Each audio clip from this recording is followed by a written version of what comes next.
Eh, ya, Apakah ini ada upaya untuk menutupi ya, seolah-olah seperti itu, menutupi janji-janji yang selama ini pernah diungkap. Seharusnya itu kan ya, dievaluasi ya ya. janji-janji itu. Ada soal proyek-proyek yang sama sekali rakyat juga tidak mengerti kenapa harus ada kereta cepat, kenapa ibu kota harus cepat pindah dan sebagainya. Itu tak terjelaskan sampai ini hari gitu. Jadi rakyat itu hanya disuguhi oleh keputusan politik yang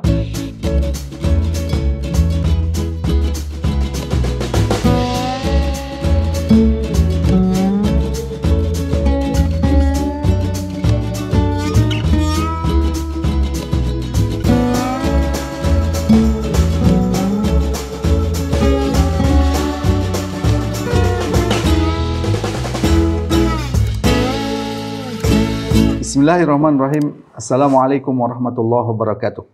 Pemirsa yang dirahmati Allah Subhanahu wa taala, kembali kita bertemu dalam program Focus to the Point.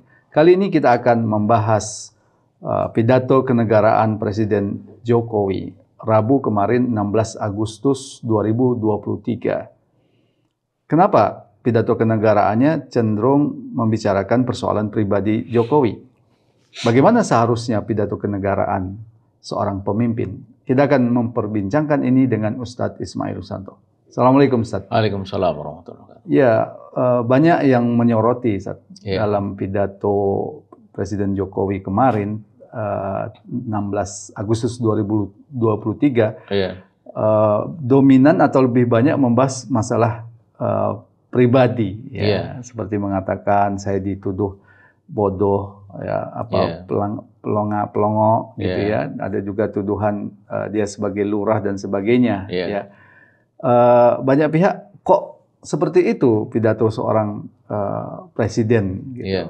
Bagaimana tanggapan Ustadz? Kenapa pidato itu kok cenderung, walaupun ada pembahasan tentang kebijakannya tentang hilirisasi ya, tapi banyak juga membahas masalah pribadi seperti itu. Ya. Ada apa menurut Ustadz Ismail? Ya. Baik, bismillahirrahmanirrahim. Assalamualaikum warahmatullahi wabarakatuh. Waalaikumsalam warahmatullahi wabarakatuh. Alhamdulillah, salatu wassalamu ala rasulillah wa ala alihi wa ashabihi wa man tabi'ahum ila yaumil qiyamah. Yang pertama yang saya kira penting sekali diingat adalah bahwa presiden di dalam konstruksi konstitusi di negeri ini itu dia sebagai kepala negara dan kepala pemerintahan. Karena itu di momen yang sangat istimewa itu mestinya dia pidato ya terkait dengan dua kedudukan itu, terkait dengan masalah negara dan masalah pemerintahan. Karena kita tahu bahwa dialah orang yang paling punya wewenang, kedudukan paling tinggi, sekaligus juga paling bertanggung jawab terhadap perjalanan negara ini dan juga terhadap laju tidaknya, baik buruknya pemerintahan di negeri ini. Gitu. Karena itulah maka kita mengatakan bahwa sungguh tidak layak jika momen yang sangat istimewa itu dihadiri oleh anggota atau wakil rakyat, anggota DPR, bahkan juga anggota MPR, kemudian disaksikan oleh puluhan juta rakyat Indonesia yang mengikutinya melalui media. Dia berbicara tentang sesuatu yang fokus pada dirinya. Ini kesempatan yang sangat penting untuk menjelaskan bagaimana perjalanan negara ini, apa persoalan yang tengah dihadapi, apa masalah utamanya, kemudian apa yang sudah dilakukan, kira-kira bakal seperti apa. Lalu pemerintahan ini sudah berjalan seperti apa persoalannya, apa masalahnya, dan apa hambatannya. Lalu kira-kira bakal seperti apa pada waktu mendatang ini yang kurang lebih tinggal 1 tahun ini. Mestinya seperti itu kalau saya membayangkan pidato seorang kepala negara dan kepala pemerintahan. Gitu. Dari sana kemudian rakyat akan mengerti seperti apa kondisi real negara ini dan apa yang sudah dilakukan oleh pemerintah. Rakyat berhak untuk mengerti karena mereka adalah bagian paling penting dari negara ini. Baik buruknya negara ini yang dipimpin oleh kepala pemerintahan, oleh kepala negara itu yang akan mengalami adalah mereka gitu. Karena itu bukan hanya berhak, tapi rakyat ini juga wajib tahu, karena mereka jugalah yang akan turut menentukan perjalanan bangsa dan negara ini ke depan. Nah, tetapi jika presiden kemudian lebih banyak porsi membicarakan dirinya, lalu apa yang bisa diketahui oleh rakyat? Gitu. Saya kira ini satu bentuk. Apakah ini ada upaya untuk menutupi ya, seolah-olah seperti itu, menutupi janji-janji yang selama ini pernah diungkap. Seharusnya itu kan dievaluasi ya janji-janji itu, termasuk beberapa kebijakan-kebijakan publik ya yang masih banyak disorot ya, seperti pemberantasan korupsi yang terjadi malah pelemahan KPK gitu. Menurut Ustadz Ismail, kalau Ustadz Ismail diminta mengevaluasi kebijakan presiden, kebijakan publik sebagai seorang Presiden Jokowi, bagaimana kesimpulannya? Nah, oleh karena dia tidak membicarakan perihal negara dan pemerintahan, maka kita lebih banyak bicara tentang dirinya, maka tidak salah kalau orang menilai bahwa ini semacam usaha untuk eskapisme gitu. Jadi semacam usaha untuk menyelamatkan diri atau melarikan diri dari tanggung jawab dia atas berbagai persoalan yang nyata-nyata dilihat oleh rakyat. Jadi beberapa disebut misalnya soal korupsi. Saya kira rakyat pasti sangat menentukan bagaimana kepala negara, Presiden Jokowi itu memandang soal ini. Kemudian apa yang akan dilakukan gitu. Jika pada faktanya tidak disinggung sama sekali, berarti dia menghindar dari persoalan ini. Padahal ini persoalan yang saya kira paling banyak disorot. Jadi kalau kita melakukan jajak pendapat secara acak pada semua level masyarakat, itu paling sering disebut persoalan yang paling mereka sorot atas negeri ini itu korupsi gitu. Orang tua maupun remaja sering mengatakan begitu. Tapi presiden pada kesempatan yang luar biasa justru menghindar dari membicarakan soal itu. Saya kira ada dua. Yang pertama, karena dia tidak bisa, karena dia memang menyaksikan korupsi itu sudah begitu rupa. Dan yang kedua, dia sendiri menyadari bahwa tidak ada yang dilakukan secara perform terhadap usaha untuk mengatasi korupsi itu. Alih-alih memberantas, yang ada justru semacam pembiaran ya. Kalau tadi disebut pelemahan itu adalah bagian dari pembiaran terhadap korupsi. Nah, korupsi yang dilakukan oleh, kalau kita mengutip banyak pengamat ekonomi, itu oleh lingkaran dekat dia sendiri gitu. Seperti misalnya kasus atau skandal ekspor sekian juta nikel itu dilakukan oleh orang dekatnya gitu. Dan itu sudah disebut namanya. Dan betul memang itu orang dekat dia. Tapi dia tidak pernah membicarakan itu. Ada soal proyek-proyek yang sama sekali rakyat juga tidak mengerti kenapa harus ada kereta cepat. Kenapa ibu kota harus cepat pindah dan sebagainya. Itu tak terjelaskan sampai ini hari gitu.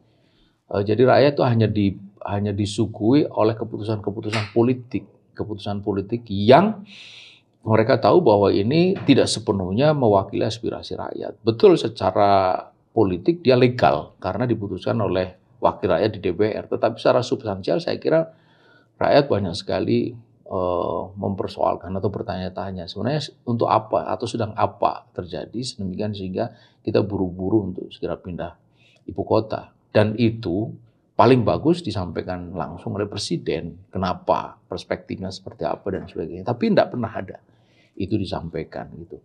Dan masih banyak lagi yang lain, termasuk juga bahwa selama 10 tahun dia memimpin, itu salah satu hal penting dari pemimpin negara itu adalah menciptakan kohesivitas atau soliditas sosial di tengah masyarakat. Yang terjadi itu justru fragmentasi.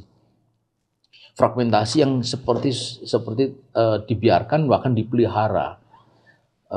Sebutlah dengan istilah kalau dalam konteks agama itu radikal itu kayak dipelihara gitu. Padahal ini mengalami fragmentasi yang menimbulkan fragmentasi di tengah masyarakat luar biasa karena spirit orang yang ingin berislam dengan baik lalu mengajukan aspirasi keislaman buat kebaikan negara ini dengan mudah dicap sebagai bagian dari kelompok radikal. Saya kira ini sebuah kerugian besar. Dan itu juga pengabaian luar biasa terhadap tanggung jawab penting dari kepala negara itu untuk melakukan integrasi sosial gitu. Yang ada justru fragmentasi sosial. Ini saya kira beberapa poin yang patut untuk dipertanyakan dalam pidato itu. Kemudian kita juga tidak mendengar secara mendalam ya, atau bahkan nyaris tidak tersinggung terkait dengan politik luar negeri Indonesia. Padahal sebagai sebuah negara besar, pembahasan politik luar negeri itu kan menjadi sangat penting, Ustaz Ismail, terkait dengan bagaimana kebijakan negara kita dalam berperan membangun tatanan dunia yang lebih baik gitu. Ustaz Ismail melihat ini seperti apa? Gitu? Dalam konstitusi kan jelas disebut bahwa ikut serta dalam perdamaian dunia. Maka kemudian dikatakan bahwa prinsip politik luar negeri kita itu bebas dan aktif. Gitu. Saya kira ini hari tidak bebas, tidak aktif. Gitu. Hampir tidak pernah juga ada statement yang firm dari kepala negara berkenaan dengan hal-hal krusial yang terjadi di dunia internasional. Sebutlah misalnya tentang klaim Israel terhadap Yerusalem sebagai ibu kota Israel, kemudian sekian kali penghinaan terhadap Nabi, sekian kali pembakaran terhadap Al-Quran, kemudian krisis di Myanmar yang membuat sekian banyak penduduk di Rakhine yang Muslim itu terusir dari wilayah yang sesungguhnya mereka asli berasal dari tempat itu.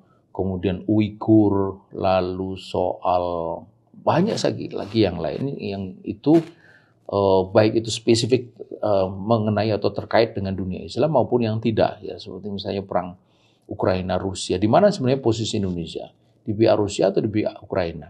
Kalau tidak di dua-duanya, lalu apa tanggapannya? Itu juga tidak cukup jelas. Memang ada terlihat misalnya statement dari Menteri Luar Negeri, tapi itu pun juga seperti ala kadarnya yang disampaikan melalui Twitter. Jadi tidak ada yang kita bisa mengatakan ini loh politik luar negeri Indonesia yang memang bebas dan aktif. Aktif itu artinya dia memang menunjukkan eager gitu ya, kemauan untuk melakukan sesuatu, menanggapi dan bersikap gitu terhadap isu-isu yang tadi beberapa disebut. Iya, kalau kita membandingkan lah gitu ya, atau tidak membandingkan mungkin, tapi merujuk kepada pidato-pidatonya Rasulullah SAW. Ya, antara lain mungkin salah satu yang paling penting itu adalah ketika khutbah di Haji Wada ya, yang itu membicarakan poin-poin penting, bicara tentang persoalan keumatan yang harus ada gitu. Kira-kira Ustadz Ismail bisa melihat ya, apa gagasan atau gagasan penting dalam khutbah Haji Wadanya Rasulullah, karena kita melihat kan Rasulullah dalam konteks itu selain sebagai Rasul juga adalah sebagai seorang kepala negara kan begitu. Jadi hal penting dari seorang pemimpin itu adalah dia memberikan perspektif gitu. Kalau bahasa sekarang itu menyampaikan visi misi gitu, karena dia pemimpin yang harus membawa sekian banyak pengikutnya atau sekian banyak rakyatnya itu untuk melaju ke depan.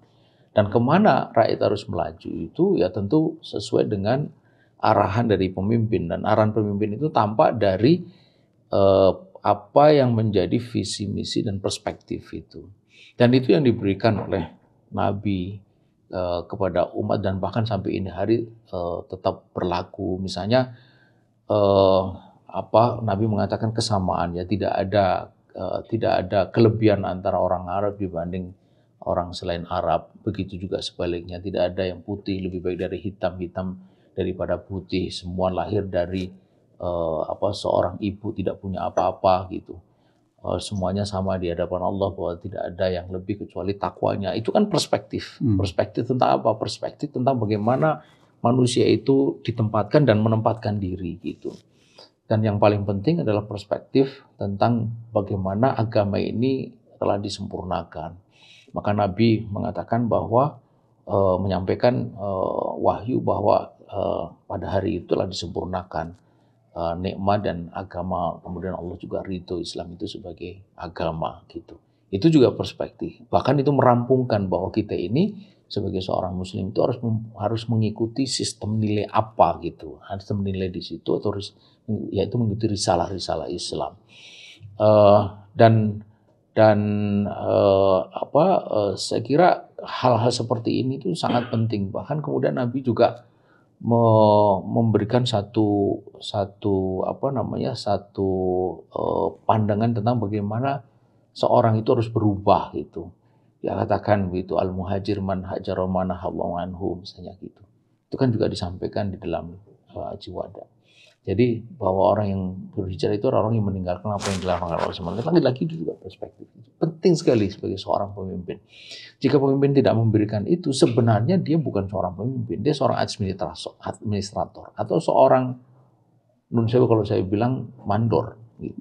Hanya mengerjakan hal-hal teknis. Gitu. Ada yang menarik dari haji khutbah dalam Haji Wada ini, Rasulullah juga membicarakan tentang bagaimana perlakuan yang seharusnya dilakukan oleh seorang laki-laki kepada wanita, ya seorang suami kepada istrinya, gitu. Ini kan luar biasa gitu dalam sebagai seorang kepala negara bicara tentang masalah bagaimana seharusnya wanita itu diperlakukan, gitu. Itu lagi-lagi juga perspektif. Ya. Jadi itu nilai, value gitu. Jadi itu memang yang paling berharga.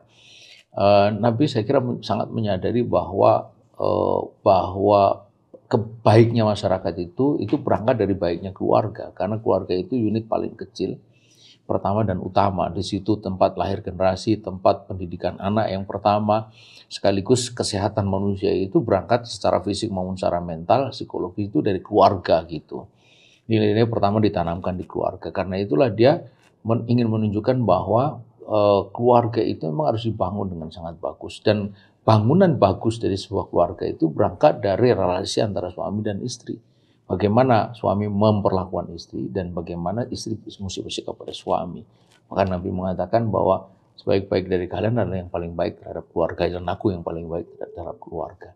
Itu juga menunjukkan betapa pentingnya keluarga. Itu perspektif lagi-lagi gitu. Dan kebaikan keluarga itu juga akan berpengaruh terhadap tatanan masyarakat secara keseluruhan. Ya, karena tadi disebut bahwa ini unit kecil yang pertama dan utama gitu.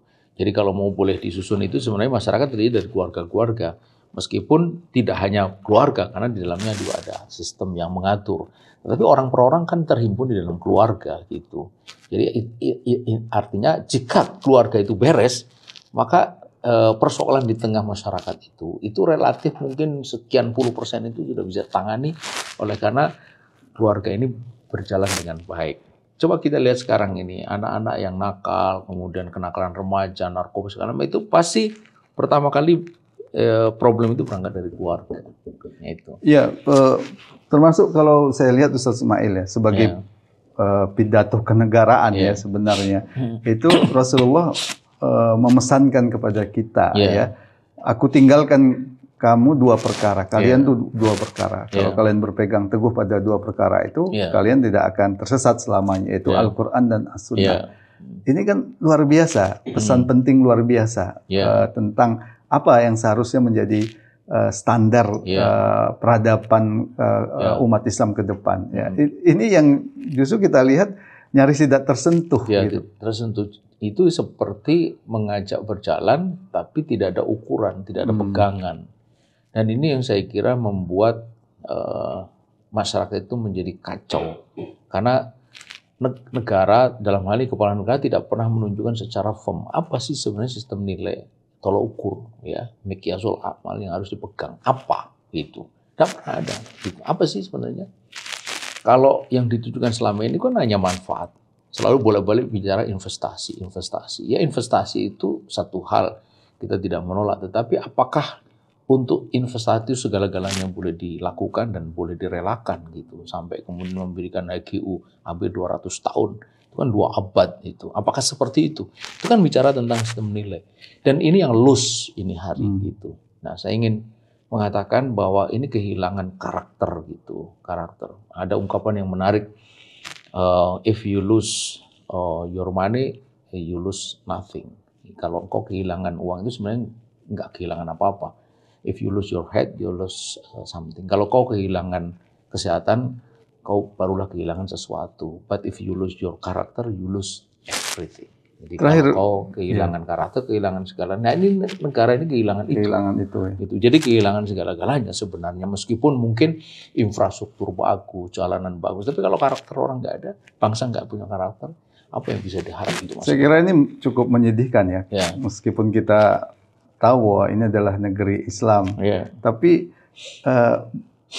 ungkapan-ungkapan berpegang teguh pada ketaatan pada Allah itu nyaris tidak tersentuh. Ya, begitu. Padahal kita ini adalah negeri Islam dan merdeka disadari atas berkat rahmat Allah yang Maha Kuasa. Tidak mungkin atas berkat rahmat Allah. Terakhir Ustaz Ismail, kalau kita lihat Rasulullah SAW itu sering bicara tentang bagaimana Islam ke depan, gitu ya. Meskipun masih di satu negara yang dengan skop yang kecil, yaitu negara Madinah, sebutlah seperti itu. Tapi Rasulullah sudah bicara tentang penaklukan Persia, penaklukan Roma. Ya, apa pentingnya seorang kepala negara bicara tentang itu? Masa depan. Ya, masa depan itu pemandu masa sekarang. Jadi orang itu punya hope, itu punya mimpi, punya dream itu. Dan itulah yang selalu ditelakkan oleh baginda Rasulullah SAW. Ketika Rasul mengatakan la tuftahan al-Konstantinia, pasti akan dilakukan Konstantinopel, itu Nabi dan para sahabat tidak dalam posisi kuat. Dia justru sebenarnya dalam posisi yang relatif terdesak. Dalam perang Khandaq kan gitu.